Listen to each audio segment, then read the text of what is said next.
am invited by the Institute of Affairs and also the UWM for the first time to do international program to meet you and have an exchange and also tell you about what I do and about my life.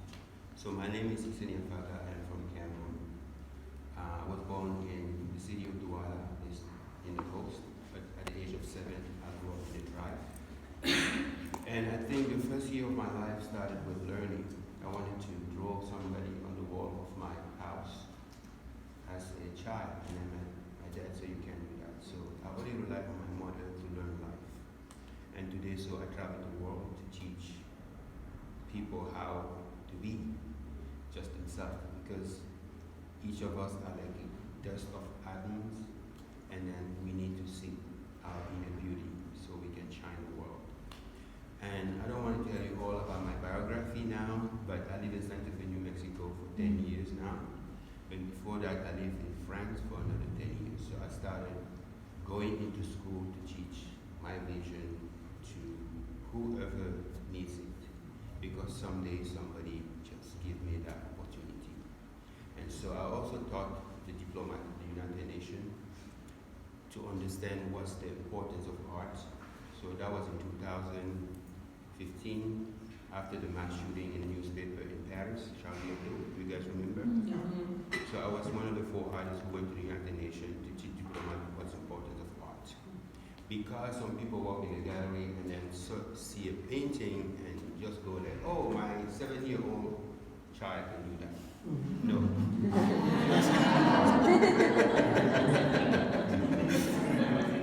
I just have to tell the diplomat, your 7-year-old child cannot do that. Because the person who does that work, whether it's a line that the person draw every day, there is a message in that line, there is an energy, there is something that person is trying to tell the society, the world. And then that tension, that's what art is. And so when people are very initiated, they cultivate seeing images, because we live in the world of images.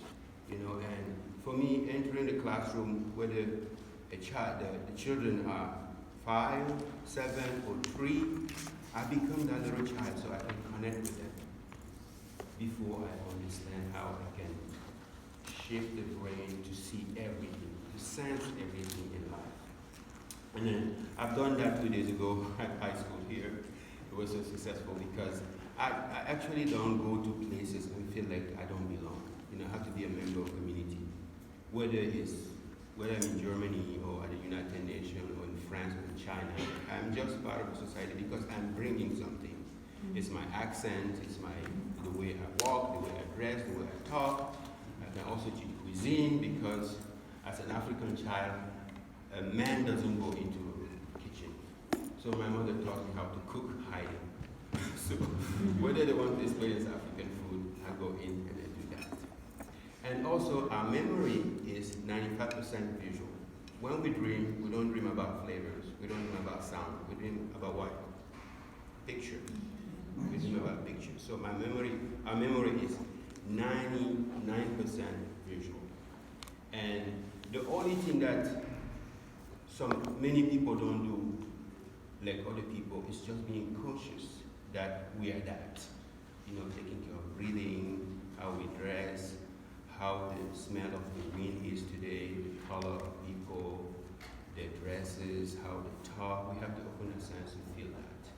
So, as a global citizen, I was not born in a country to be just like a citizen of one country. I was born to be a citizen of one country, then I got persecuted and I lived in France. I wanted to show my work in New York. I couldn't.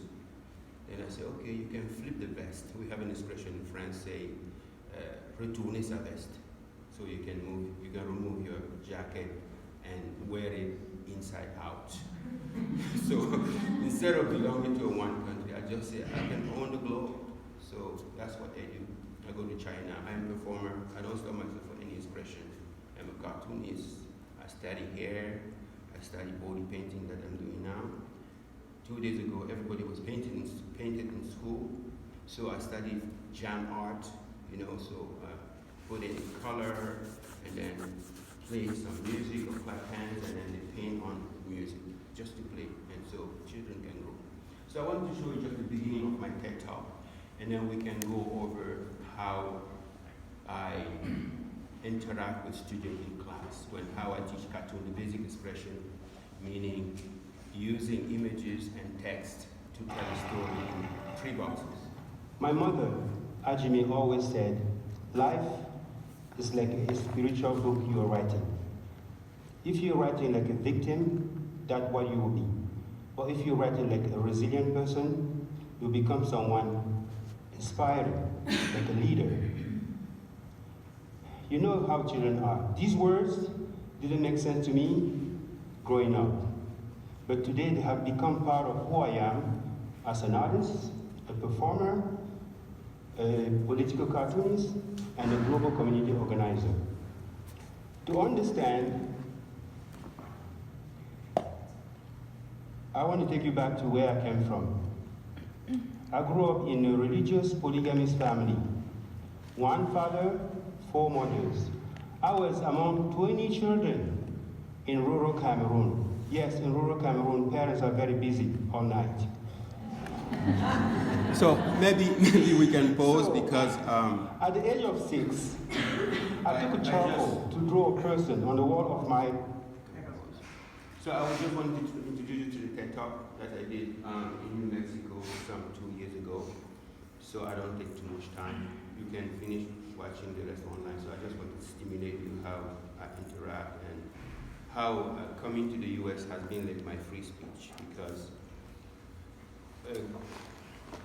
designing political cartoons to educate people in Cameroon was a very great moment, because we had about 5 million people who can read a paper, and then we print out this newspaper for people who never access education, because about 65%, around 16 to 65% of the population was not educated. So getting educated, reading and writing was privilege for some elites. So we decided to draw cartoons as an information. We draw information like cartoons so people can access education. And also my country had 263 languages. So one of the languages is Pidgin English. So we draw those cartoons and comics in Pidgin English every single day. So we have 5 million people. So my government created a censorship law to ban that newspaper. So that's why I have to leave the country after a big struggle of fighting that law. So I found myself in Paris, then start working with the UN, and then today. So I just want to introduce that. So that's what I'm doing today. I'm not doing anything special than anybody else. I'm just teaching my life. But I needed a bigger country with. I didn't move here because it has a walk-in closet. I moved here because it's the only country that has a walk-in closet. I moved here because I wanted to tell that story to the world, so my friend who died will not be forgotten. That's why I moved here. So now, and for me, the most important thing is not what they have done to us, because we don't have a control on what people do to us, but the power that we have, how to react to those things. So we can canalize the energy, redirect this to something different or something great, or build ourselves up. It's okay to cry, because when I started painting myself in Paris, I went through deep depression, because I found myself in a society where I was not educated to live there. I didn't prepare. Like for a year to go, I only had to prepare for 2 weeks to leave, because my life was on the threat.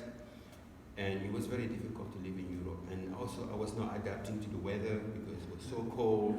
In Africa, you know how it is, right? You only wear one shirt every day.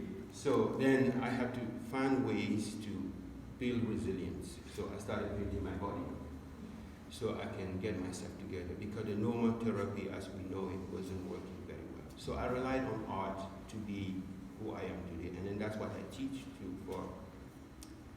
children first, and then individuals with disability, whether they're mental or physical.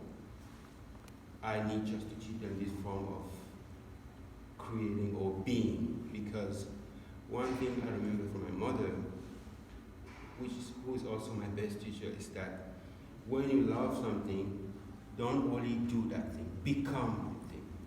So then I didn't even know one day I would look like this. So I just wanted to show you how even after 15 years old, I could be a child in the classroom again. So there is another tab where I teach cartoons. So it's a basic form of expression. So you only need paper and ink. So I'm in the classroom of Ronnie Raw, one of the teachers that I work with every single year because of a very good visiting artist program in Santa Fe, New Mexico by the Santa Fe Public School. So every year they bring in African artists to cheap dye, tie-dye, indigo, cartoon, fan object, or drawing. So I am one of those people. What's the happy ending? Anything is you guys? Okay. So here we have created a character like a mug and a cup of water. They're having a conversation. So I'm demonstrating and trying to have them build the story, the scenario for the characters. And one of the students is shooting. Was not shooting that. Yes.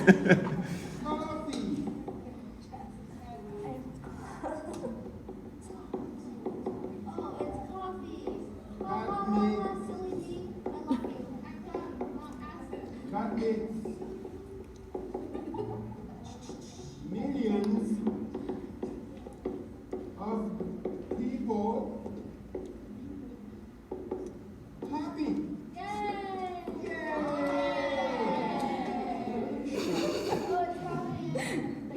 So how about this? What do you say? I'm glad I could help.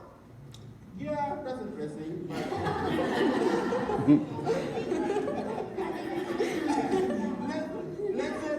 Let's say people have been thinking that there is water here, instead it's lemonade. That's what I said. So what did lemonade do to people? He put his ice cubes in it. We need a happy ending, come on! What? You need some milk. No, he might be sick for himself. He needs some milk.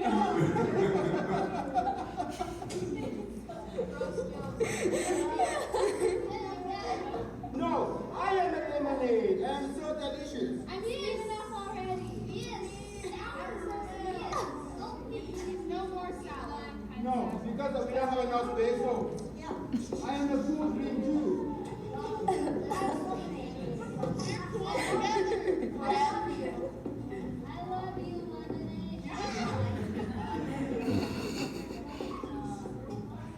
Are you talking to President?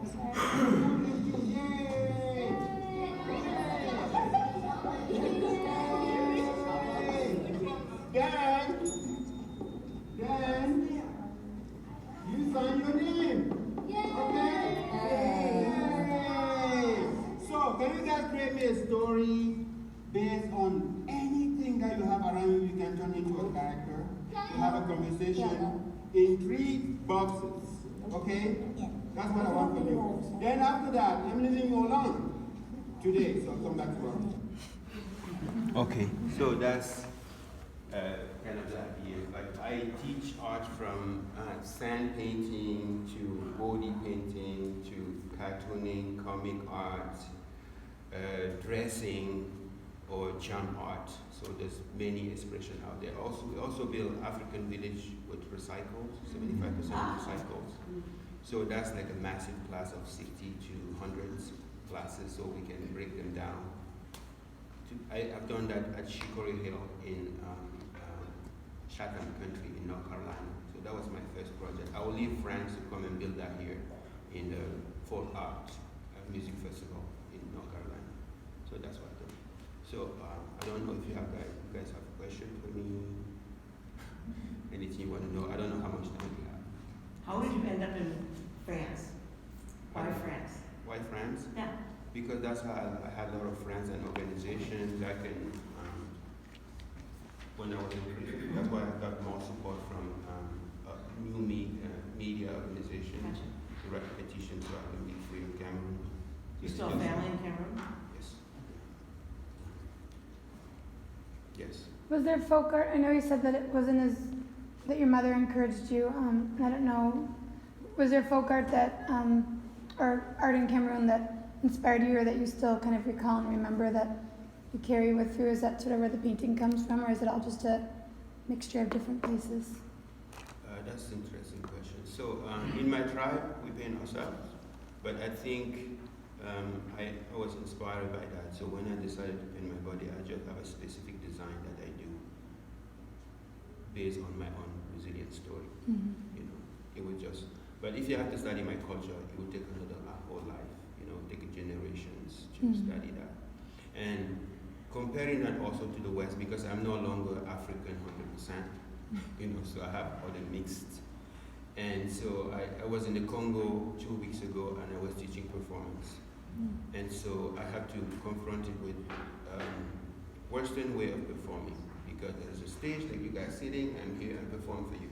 But in the tribal village, it's not like that. The stage in the middle, and everybody is circled the stage. So that's kind of the dynamic, the windows. You know, you can go from clothing to eating, to other things, to gastronomy, and on other form of music. Yes. And then we have a radio station in the village, but I don't want to go there. I can go there because we use radio for education, because we can build schools for people in the jungle. So we built this radio station 2 years ago. We broadcast for women and children, and the school actually come to the radio station to study during the exams. So that's how we get better grades for the kids. So anything we can be touched by could be something we learn from, like myself. You know, anything I touch, any book I read is a mentor for me. And you just need to get just one idea out of a movie, whether it's a meeting with a person. I just want to learn one thing every single day. Thank you. Yes. Are the designs, when you do the body painting, are there some that, I guess, were from your family or tribe specifically, specific symbols, and how specific?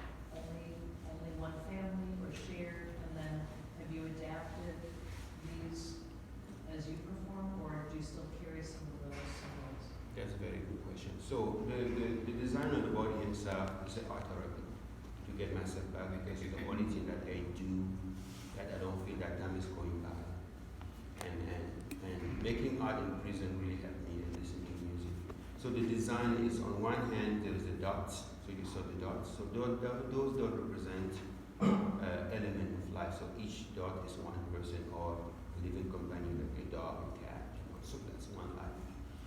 And on another hand, I draw circle lines and stripes. You know, circle lines and straight lines. They represent connection between people. You know, between those dots. And also in my culture, they have a lot of metaphor, because people don't have Western education, so they take knowledge from nature. For example, they teach all the kids that if you want to understand the world, you have to see the 5 fingers of your hands. You know, they're all different fingers, but they're powerful hands. So like, you don't go by without solidarity. You don't solve problems without other people. You can't live alone. So that's kind of the meaning when you start studying the design deeper. So we'll Yes. take one last question, but Issa will be with us all morning, okay? This kind of relates to your personal work and Charlie Hebdo, and then what I saw in the video with the students. You work on the political spectrum very deep, and things that are very personal to you. But then we're seeing those kids say, "He needs milk. He needs milk. Give him some milk." You know, the memes. What is your take on personal and deep versus surface that a lot of students are probably going to want to say, "Oh, go with this meme, go with this meme, go with this quote, this slogan." You know, what do you think? How do those work together? I don't think I understand the question. Oh, well, memes. You know what a meme is? Okay. Just when a student, when you have 6 or 7 or 8 students that all Sure. say the exact same thing, and you're maybe looking for something a little bit more depth and not so much on the surface, just basic ideas. Do you see that happening a lot, and how do you work within that? Well, I don't see that happen, because most of the time the classes I teach are multi-level classes. So people have a different way of interacting, and people learn differently. So what I want to do is allow people not to just focus on the specific ideas, or mostly children, not to be special in any area. They have to open themselves in many expression, and then everything will come to them. I think that's how life is. For example, to be an artist, I didn't struggle to be a professional artist. After studying art as a child, I went to do something else in the city when I became a teenager. But anything I would do, I would find myself in a circle of creativity. And then I went like, okay, maybe that's your calling. You just have to embrace that, don't fight it. Even coming here in Milwaukee, I didn't fight it. You know, I met Nicole in a journalism conference in Santa Fe, New Mexico. We spoke for 3 minutes and I handled a card. Here I am. So that's how, and I think that's how life should be for anyone. So I don't fight for what doesn't belong to me, and then that's the kind of philosophy I want to open to any. Because if they get it when it's tiny, then they will grow as better people. And I think it's my sense going to school in the U.S. It's my sense of giving back because as a U.S. citizen now, I'm a little bit protected when I go to Africa. They see me differently. And then to give, I don't have to give other ways. I have to come to school. Spending time in my studio, I have to be in touch with people, and I am that child who never grew up. Thank you very much.